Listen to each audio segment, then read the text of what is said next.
6. Does civil government cost too much? A number of years ago, Will Rogers remarked that it was a good thing that we are not getting all the governments we are paying for. With that, we can agree. On the other hand, who wants to pay for more government than he wants? We are getting more and more government from federal, states, and local agencies, and the price is getting higher and higher.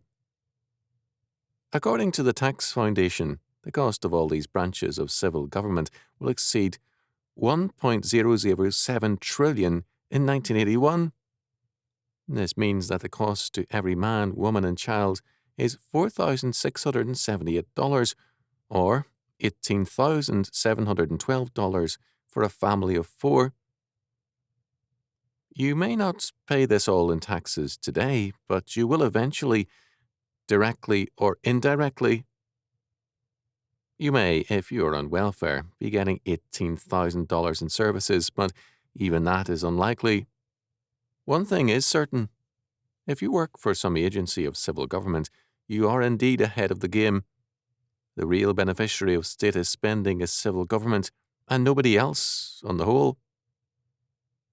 Moreover, at every level of civil government, the budget is prepared by the bureaucracy, and no bureaucracy is prone to cutting its own receipts. In spite of the talk in early and mid-1981 about tax cuts, there were none. All we saw were cuts in the requests for tax increases. With all those supposed tax cuts, we still had our highest budget yet. We are, in brief, paying more for civil governments than we want or get. We are supporting a giant imperial bureaucracy which treats us either as the enemy or as cows to be milked. The main beneficiaries of taxation are not the people, but the federal, states, and local agencies of civil government. It is not the people on welfare who are getting rich on our tax money. It is the federal and other levels of government.